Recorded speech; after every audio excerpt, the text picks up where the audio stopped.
दहेज में बीएमडब्ल्यू गाड़ी की मांग पूरी न होने पर फरीदाबाद की रहने वाली पेशे से डॉक्टर लड़की से गोवा में शादी करने के बाद एयरपोर्ट पर छोड़कर भागा दूल्हा। फरीदाबाद पुलिस ने दर्ज की आरोपी और उसके माता पिता के खिलाफ एफआईआर दर्ज। जांच में जुटी पुलिस। बता दें कि फरीदाबाद के सेक्टर 9 की रहने वाली पेशे से डॉक्टर लड़की की शादी मैट्रिमोनियल साइट पर बायोडाटा देखकर हिसार के रहने वाले डॉक्टर दंपति ने डॉक्टर की पढ़ाई कर रहे अपने बेटे के लिए रिश्ता तय किया था और शादी बीते 25-26 जनवरी की रात गोवा में संपन्न हुई थी। लेकिन दहेज में बीएमडब्ल्यू कार और कुछ कैश की डिमांड पूरी न होने के चलते दूल्हा दुल्हन को 27 जनवरी को गोवा एयरपोर्ट पर ही छोड़कर फरार हो गया।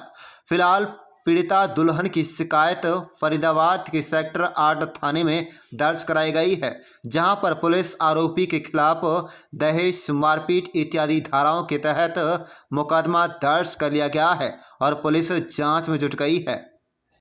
आपको बता दें कि लड़के के माता पिता ने मैट्रिमोनियल साइट पर फरीदाबाद की रहने वाली पेशे से डॉक्टर लड़की का बायोडाटा देखा और लड़की के माता पिता से अपने लड़के के लिए शादी की बात की। इसके बाद बात आगे बढ़ी और रिश्ता तय हो गया। 26 जनवरी 2023 को शादी की तारीख तय हुई। पीड़ित लड़की के पिता का आरोप है कि शादी के ठीक पहले कबीर के माता पिता ने 25 लाख रुपए की मांग रख दी। पिता ने उनकी मांग पूरी कर दी। इसके बाद दूल्हे ने लड़की वालों के खर्चे पर गोवा में एक महंगे होटल में शादी के फेरे लिए थे। वहीं उन्होंने आरोप लगाते हुए कहा है कि फेरे होने के बाद लड़के के माता पिता ने बीएमडब्ल्यू कार की मांग रख दी। उन्होंने कहा है कि वो दुल्हन को तभी साथ लेकर जाएंगे जब तक मांग पूरी नहीं होगी। किसी तरह उन्होंने हाथ जोड़कर अपनी लड़की की विदाई की, लेकिन लड़के के माता पिता उनसे बिना मिले ही शादी स्थल से निकल लिए, जिसके बाद शादी स्थल के संचालकों ने उन्हें शादी फंक्शन की रकम न चुकाने की एवज में बंदी बना लिया गया। जैसे तैसे उन्होंने अपने रिश्तेदारों से रुपये मंगवाकर शादी स्थल की रकम भरी।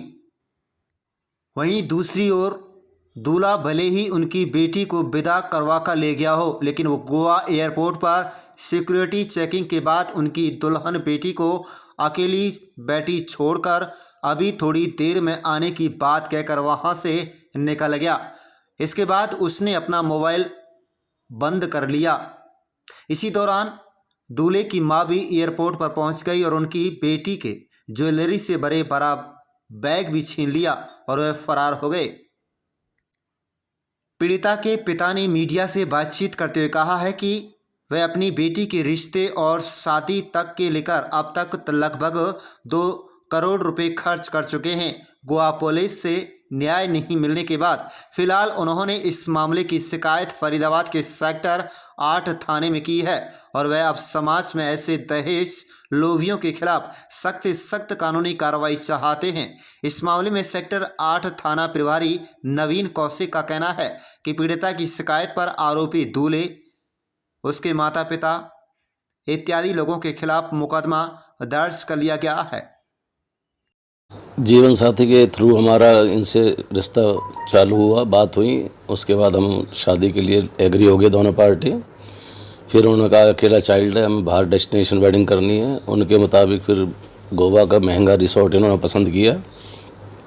वहाँ पे बीच में जब एंगेजमेंट हो चुकी थी उसके बाद इनकी थोड़ी डिमांडें चालू हुई। फिर हमने सोचा चलो कोई बात नहीं, छोटी मोटी डिमांडें पूरी करते रहे उनकी। उसके बाद फिर शादी से पहले इन्होंने कहा कि मेरी पेमेंट नहीं आई है, 25 लाख रुपए आप ले आना, मैं आपको बाद में लौटा दूंगा। और इन्होंने रिसोर्ट के लिए भी कहा कि भाई 1 दिन का खर्चा आप करेंगे, 1 दिन का मैं करूंगा। लेकिन मोस्टली इन्होंने 2 दिन के बजाय 3 दिन का वहाँ प्रोग्राम कर दिया। जो बजट वहाँ तय हुआ था उससे दिखना बजट उन्होंने वहाँ लगवाया मेरा। और रिसोर्ट से विदा करने के बाद जो वहाँ पे फेरे के वक्त जो है बीएमडब्ल्यू गाड़ी की डिमांड कर दी कि भाई हम जब लेके जाएंगे बेटी को, अगर आपने बीएमडब्ल्यू दी नहीं तो हम छोड़ जाए। मैंने रिक्वेस्ट करी इनसे, मैंने कहा चलो कोई बात नहीं, दिल्ली पहुँच के मैं 2-4 महीने में ये डिमांड भी पूरी करूँगा, आपकी कोशिश करूँगा। लेकिन इन्होंने उस टाइम तो वहाँ से चुपचाप रिसोर्ट से मेरे से बिना मिले बिना फ़ोन करे सुबह निकल गए। रिसोर्ट का जो इन्होंने पैसा देना था, इन्होंने 1 रुपया वहाँ पे नहीं दिया। रिसोर्ट वालों ने हमें भी बंदी बना लिया लास्ट में। फिर बड़ी मुश्किल से हमने अपने रिश्तेदारों से कह के 30 लाख रुपए ट्रांसफ़र कराए एट द टाइम शाम को। और एयरपोर्ट पे अंदर चेकिंग करने के बाद लड़के जो बोला कि मैं अपना ट्राउज़र चेंज करके आ रहा हूँ, बाथरूम में अनकम्फर्टेबल हूँ, और वो गायब हो गया। फ़ोन स्विच ऑफ कर लिया उसने। उसके बाद जब एयरपोर्ट पे से गायब हुआ लड़का, अंदर सिक्योरिटी चेक करने के बाद, बोर्डिंग एरिया में बैठने के बाद, जी, उसमें बेटी भी साथ थी? बेटी भी साथ थी। कौन-कौन इनका के साथ परिवार थे? था, इनके माता पिता, बुआ, मौसी, फूफा जी। नाम क्या क्या है इनके जो इसके कहाँ के साथ? रहने वाले हैं? ये हिसार के रहने वाले लोग हैं। डॉक्टर आबा गुप्ता, डॉक्टर अरविंद गुप्ता इनके सास ससुर हैं। और लड़के का नाम? लड़के का नाम अबीर कार्तिकेय है। जी। पेशे से क्या है ये? पेशे से डॉक्टर हैं ये। लड़का भी काठमांडू में एमडी कर रहा है, वो पढ़ाई कर रहा है? पढ़ाई कर रहा है वो। जी। जब आपकी बेटी को छोड़कर फरार हो गए, उसके बाद आपने वहाँ की हमने वहाँ पुलिस की सीसीटीवी दिखवाए, तो वो अंदर जाता हुआ दिखाई दिया। उन्होंने कहा 1500-1600 कैमरे हैं यहाँ पे, 1.5-2 घंटा वक्त लगेगा। तो इसी बीच 1 घंटा हो चुका था। तो वो एयरपोर्ट से बाहर निकल रहा था और रोड के परली तरफ क्रॉस कर चुका था, पैदल जा रहा था। फिर हमारे साथ जो 2-3 मेरे भतीजे भांजे थे, हमने उसको रोकने की कोशिश की, तो एकदम वो भागा बहुत ज़ोर से। तो वहाँ की स्थानीय पुलिस जो हमारे साथ थी और लोग जो खड़े थे, वो जो है उसके पीछे भागे और स्कूटी से किसी वहाँ के शहर के आदमियों ने उसको घेरा। तब उसको वहाँ के गोवा एयरपोर्ट पुलिस ने उन्होंने वहाँ पर बिठाया। शादी कितनी तारीख को हुई थी वहाँ पर? वहाँ पे 25-26 जनवरी का प्रोग्राम था। 26 तारीख की फेरे हुए थे, 27 की सुबह ही विदा हुए थे वहाँ से जो है। तो ये धोखाधड़ी और ये भागने की जो हुई, ये कब हुई घटना? ये 27 की सुबह, 27 की दोपहर की 3 बजे की इनकी फ़्लाइट थी। वैसे BMW डिमांड कर रहे थे, बेटी को विदा कर रहे थे, हाँ जी, हाँ क्या जी। डिमांड इनकी थी? लेने जा रहे थे। BMW की कार की डिमांड थी इनकी जो है उस टाइम। उससे पहले जो कैश की डिमांड इन्होंने बीच में रखी थी, वो मैंने पूरी करी थी उनकी वहाँ जाके। और वो ना मिलने के कारण जो है इन्होंने जो है वैसे अब धोखाधड़ी से तक कितना कैश और क्या क्या दे चुके हैं लगभग अंदाजा? लगभग जो है 30-35 लाख रुपए कैश उनके पास पहुँचे है। बाकी गोल्ड भी हमारा काफ़ी इनके पास गया, जो हमने एंगेजमेंट पे और उस पे दिया था, सगाई पे। कुल मिलाकर कितनी राशि का सामान और राशि चली गई इनके पास? राशि अप्रोक्सीमेट 40-45 लाख रुपए का गोल्ड और 25-1 लाख रुपए कैश, और प्लस जो और कपड़े वगैरह में हमारे जो 10-12 लाख अलग से खर्च हुए वो अलग, प्लस 1,12,00,000 रुपए का रिसोर्ट का बिल, वो सारा मैंने ही पे किया। इन्होंने 1 रुपया कोई पे कहीं नहीं किया। तो जब एयरपोर्ट से भागा तो उस समय लड़की को कहाँ ले जा रहा था ये? कोई लड़की को नहीं ले जा रहा था, लड़की को तो वहीं छोड़ गए हैं। कहाँ? रिजॉर्ट में? अंदर उसमें एयरपोर्ट के अंदर बड़ी मुश्किल से वहां से विदा की मैंने रिसोर्ट से। और अंदर सिक्योरिटी चेकिंग कर ली इन सारे। ले जाने के लिए तो निकला था लड़की? ले जाने के लिए निकला था। कहाँ? दिल्ली आ रहा था? दिल्ली आ रहे थे, दिल्ली एयरपोर्ट पर जो है। अच्छा, लेकिन वहाँ से अंदर एयरपोर्ट के अंदर से ये सारे जो है गायब हो गए, छोड़ के अकेली लड़की को। जो गोवा पुलिस की मदद ली आपने? गोवा पुलिस में हम गए थे, उन्होंने ज़्यादा हमारी हेल्प नहीं की। हमारी एप्लीकेशन रिसीव कर ली कि भाई हमारे साथ ऐसे ऐसे चीटिंग करिए, धोखाधड़ी करिए, 420 की है उन लोगों ने।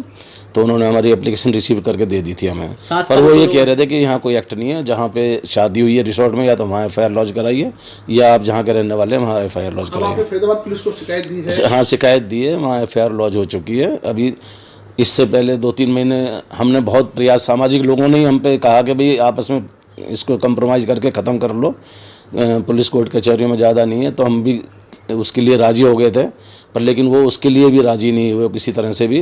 तो हार के ये पुलिस कंप्लेंट जो है FIR लॉन्च हुई है अभी 3-4 दिन पहले ही जो है वहाँ पे।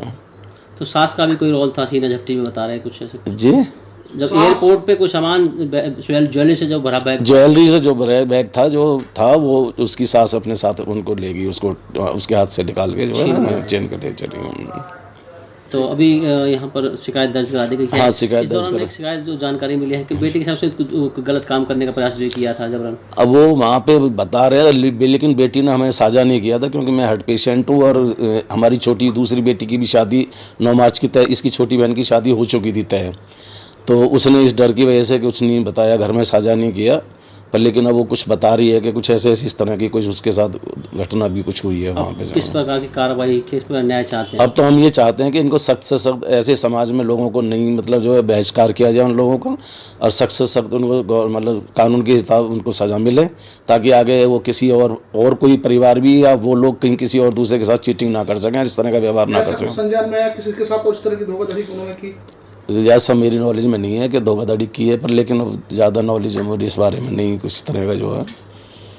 एक बेटी के पिता और एक बेटी होने के नाते बेटी ने अपनी अगर उस जो पहले वाक़या घटा था उसके साथ अगर वो साझा कर देती शायद ये नौबत नहीं आती। हाँ, शायद उस टाइम हम ये रिश्ता फिर जो है मतलब शायद आगे ना बढ़ पाता, जो है इस तरह की जो चीज़ हो जाती है। पर वो मेरे हार्ट पेशेंट को देखते हुए और छोटी बहन की शादी को देखते हुए वो सारी चीज़ अपने अकेले जो है थैंक यू सर। सर एक शादीशुदा लड़की के साथ फ्रॉड का मामला आया है सामने, कहाँ का मामला है और किन किन धाराओं के तहत दर्ज की गई है FIR?